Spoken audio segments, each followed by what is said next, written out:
and welcome to our pre-summer briefing as the busiest travel season of the year begins.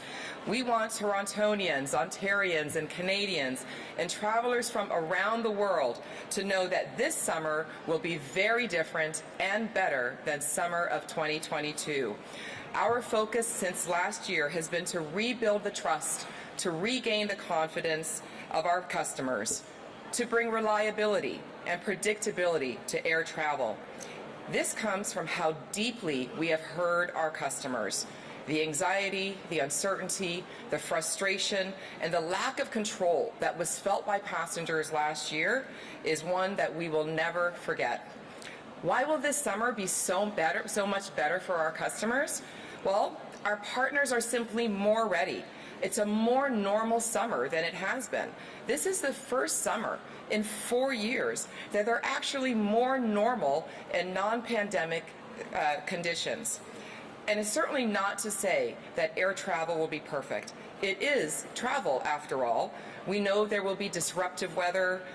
There will still some pandemic spillover effects like labor softness, but collectively, we are far more prepared and coordinated. And that is for both operations during regular times and during irregular operations as well. You know, not to belabor it, but the conditions in summer 22 were really unique. It was a slingshot of a recovery last summer. We went from being one of the world's longest, deepest traffic drops compared to other global hubs, and we went to being one of the busiest. Passenger numbers last year soared by 180%. And we know that restarting and accelerating something as complex as a dual-border international global hub requires a lot of parties to execute flawlessly and in synchronicity. So for summer 23, what is different? What has changed, and what can travelers expect? First and foremost, more employees. And those are a team of dedicated employees that are here for our passengers every day and every night. We have new passenger care teams that we will deploy for significant irregular events to focus on our passengers' care and well-being during any disruptions of significance that might happen. We also have seen a massive increase in the number of employees across the airport. Almost 22% more employees compared to last summer across Toronto Pearson. That's more than 10,000 new employees, bringing us to a total of 50,000 employees working at the airport. And the airport is proud to have expanded our role in helping our partners get more employees. Where our Pearson Works programs has more job fairs, is offering training so that people will know about the opportunities, and our partners will have more people to choose from to help their employment goals. And we know that the more employees that our airlines and our agencies have leads to better service and better on-time performance. We've also implemented a new standard for us and for all our partners. We've created a culture of accountability at our airport, working with our partners to better understand their readiness and their capacity, their contingency plans to better protect the passenger experience. There are 400 companies and/or agencies all working here together. And while we don't control directly what they do, we're being more visible about our partners, their service, and the standards that are expected here at Pearson. There is much more to do, but collectively, we have all come a long way. Additionally, for us, our facilities are in a new state. Yes, in front of us, there's a bigger era of new facilities and modernization ahead for Pearson, but already for this summer, our baggage systems are more resilient. We've caught up with maintenance and are currently performing within our target goals, 99.8% reliability of our baggage systems. We're using technology to predict errors, whether those are human with overloading or mechanical breakdowns. And we've done full haul of maintenance on all of our conveyances, our automated doors, our moving walkways, our escalators. And very importantly for our passengers, our facilities are cleaner. We have far more custodians, and we're even trialing a new concierge team to focus on high-volume areas. We know that some of our high-volume areas go from sparkling clean to looking like a teenager's room within minutes of thousands of people converging on those high-volume traffic areas because of several flights coming in around the same time. And for our passengers, we have far more tools for them to feel more in control of their experience. We're giving more choice, more information to our passengers, whether that's with CBSA and our new agreement that deploys biometric e-gates to make the process faster.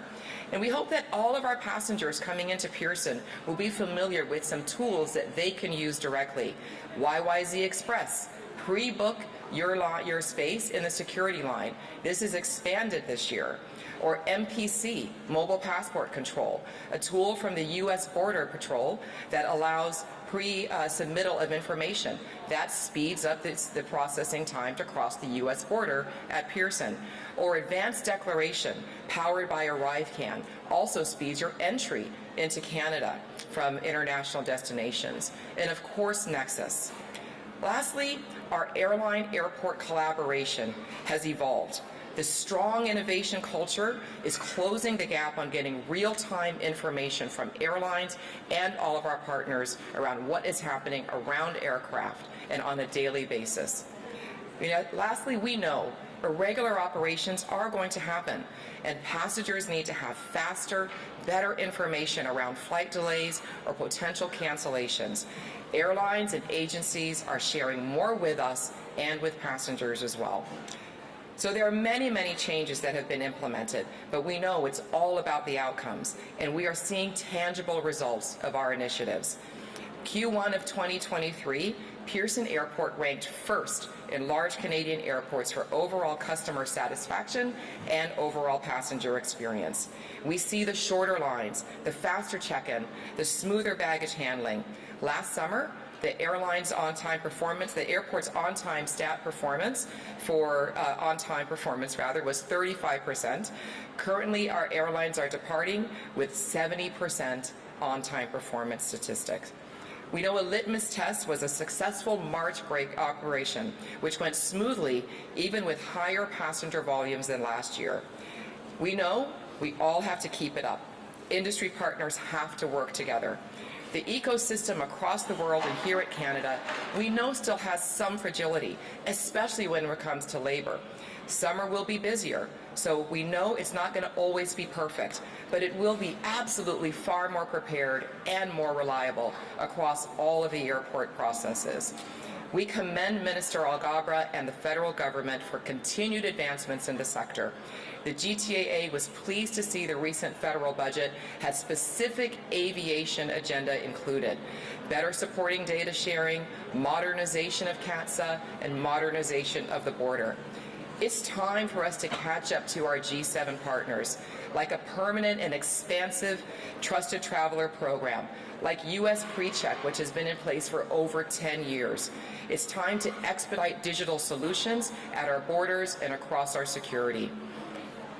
We appreciate the success that we and the government have had together to increase resources at USCBP. Important, meaningful work and progress was made in that regard that is critical for this summer's operation. In closing, I thank our team of employees, our partners for their solutioning, for their process reengineering, and for listening to our passengers.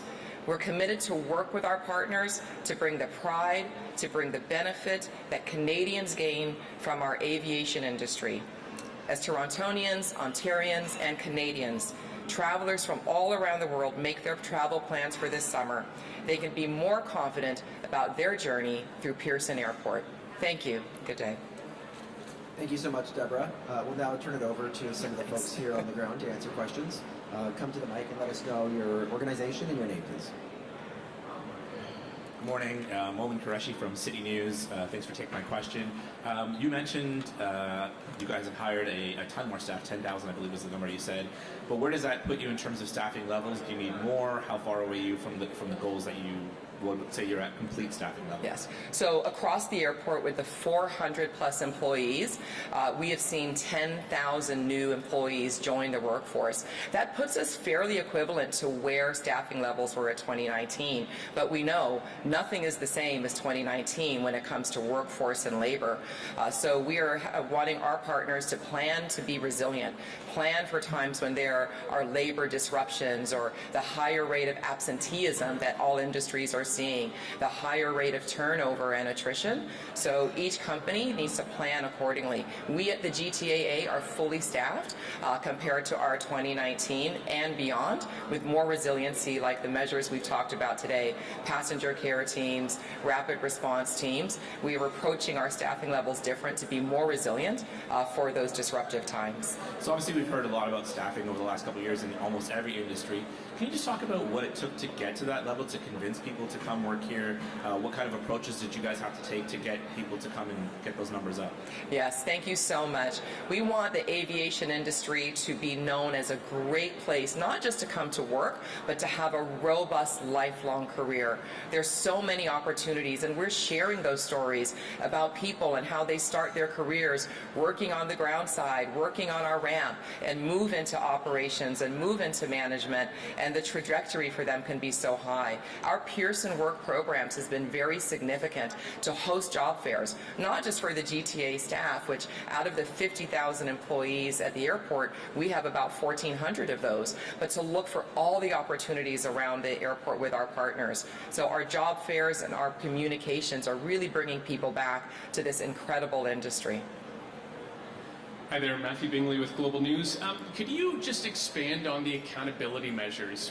Take us through exactly what that means and who it applies to. Yeah, so first and foremost, this is about the ecosystem working more concertedly together, trying to provide more information, both from a forecasting, from a planning, and then a day of execution. That accountability requires us to think through the customer experience and focus on making sure there is resiliency built into everyone's plans. When there are disrupted operations, are there the right number of people, the right communication tools and mechanisms so that we can all work together to minimize the disruption for the passenger? It's also looking at what we expect in our service level agreements for us with our airlines, with our ground handlers, to ensure that they are performing according to the standard. At the end of the day, we know we have to work together collaboratively and collectively. So accountability is being approached from a very positive way, but it's all with delivering the service and the fulfillment of the contract and the commitment to our passengers that we expect here at Pearson. So does that mean that there would be penalties in place if you know you're not seeing somebody fulfill this, baggage handlers, etc.? We're trying to work with our partners like baggage handlers and provide corrective action plans that detail a series of what the issues might be and really help them to try to solve that. We know that our partner ecosystem wants to serve their customer well, and they may face barriers, so we're helping them. For instance, when they're having challenges with staffing, we're holding job fairs so that they can provide and get staffing faster than they were before. So we're helping them to arm up to be more accountable, if you will, as well. And sorry, could I just ask, you were limiting flights during peak travel beginning in the winter. Is that still the standard right now, or are you back to increasing volume on intake? Every year, we work with our partners and our airlines on what flight volumes and what flight schedules would be. The one change that we made last year was smoothing out the peak demands on an hourly basis. So we didn't change the overall volume of flights nor limit the flights into Pearson, but we did work with our carriers to retime those flights to eliminate what we know is a challenge, which is too much volume within a short period of time. So we've smoothed out the peaks through that process. Hi there, thanks for your time. My name is Kieran and I'm with the Canadian Press. We know that WestJet airline pilots could potentially strike as soon as May 16th. I know you folks can't comment on labor disruptions or anything, but I'm wondering if you have a contingency plan or have been thinking about that as an eventuality. Whether it's weather or whether it's labor disruption that might have long-term significance or short-term day-to-day impact, absolutely our preparedness and readiness this summer is about our airlines and all of our partners being ready for disruption and communicating earlier, making adjustments quicker in order to better serve the passenger. Thank you. Could you comment as well just what the airline is specifically doing to retain employees that they've hired this year? Speak a little bit more towards employee retention, please. Well, each airline and each partner agency is doing something very different according to their workforce. But what we can see, our partners have been sharing with us that their rate of attrition and turnover is stabilizing much better than what it was over the course of 2022 and the earlier part of this year. Thank you. We know that U.S. carriers as well have been easing some or reducing levels of operations to ease pressure this summer. I was wondering just if you could elaborate a little bit more on what Pearson is doing to prepare for a high rate of traveling this summer. Yeah, so like our resiliency, of course, is built on the fact that things are going to happen that can disrupt travel. That can be from the U.S. and the widely reported air traffic controller issues. It could be from other countries or in Europe where there's also been some disruption. So what we're focusing on is not necessarily what the root cause of the irregularity or the disruption is, but is there a strong contingency plan from all of our partners and with us to help the system recover faster and to be more effective and more communicative, give more stability to our passengers before and as they travel. Hi, Janice Golding from CTV News Toronto. What do you expect travel demand to be like this summer compared to pre-COVID levels? So as of the end of last year, we were at 70% return of 2019 levels. We reached almost 37 million passengers from a high of 50 million. This summer, compared to last summer, is pretty similar to our March break, where we saw volumes of 10% more year over year, and we expect that as well with the current schedules that are filed for summer 23. So in other words, 80% of what we would hit 80% this year is what's expected. And are you confident? I missed part of the earlier part of the news conference, but are you confident that you have the staffing in place to deal with demand? Across the airport, we've seen almost 10,000 new hires for the 400 plus companies that do work here. Our airlines and partners are reporting less attrition and turnover, and that a lot of these staff have been on board now for quite some time. Last year, we saw an environment where there was rapid hiring, and this is a very complicated business for every employee to work in, one that we should really acknowledge and be kind and be nice to all of the employees across the airport. It's highly regulatory and complex. So learning that environment day one or day two or week two on the job was very difficult. So the employees across the airport are more experienced, more seasoned, and there's a lot more of them this year, which gives us more confidence about the experience. Okay, so you've hired 10,000 more, the 400 companies have hired 10,000 more. What does that compare like to the pre-COVID levels? That equals the 2019 pre-COVID levels across the airport. But we know, again, everything is different in the labor and the work environment today in every industry versus what it was in 2019. So the numbers don't always tell the full story. It's really about the level of preparedness for absenteeism, for other disruptive effects that we are encouraging and working more closely with our partners to make sure they are ready when those irregular events do happen. We just have two more questions, Deborah. I just wanted to ask about March break. You said that you used it as a bit of a trial run. A lot of people that I was speaking with actually did experience a lot of issues over the March break, especially with getting baggage returned once they got here, waiting over an hour. How quickly did you identify those issues, and are you still working through them, or are there still some things, and what would they be that you are still looking at? Without question, the system still has the what I call pandemic spillover effect. Also, travel was not perfect pre-2019 either. So this is an industry that has to constantly reinvent and improve and deliver more and more for the passenger. But we have tremendous opportunity because technology has also given us more visibility. Our new new cutting-edge AI program is using computer and camera vision technology to see when the groundside staff at an aircraft is positioned, to help us start to do prediction on when baggage might be delivered to the carousels for the passengers. So we're getting more data on just that type of procedure, and there are hundreds, if not thousands, of those that happen across the airport. So we are getting more real-time visibility to where things are going well and where they're not, and then working explicitly with our partners to help improve the process for the passenger. Thanks so much. Last year, as a method to relieve some of the busyness that was happening at customs, some passengers were kept on an airplane for as long as an hour on taxied airplanes. Will that be used as a strategy again this year? One of the fundamental differences between last year and this year is last year still had a lot of health-related, pandemic-related processes at customs. That had exponentially increased the processing time for passengers to come into the customs hall. And because of that, we were having to hold people and passengers on aircraft for extended periods of time. As those health processes were removed and became more efficient, we saw a dramatic decrease in the number of passengers being held on board. So those conditions do not exist this summer compared to last summer. Thank you very much, Deborah. That concludes the conference. Thank you, everyone.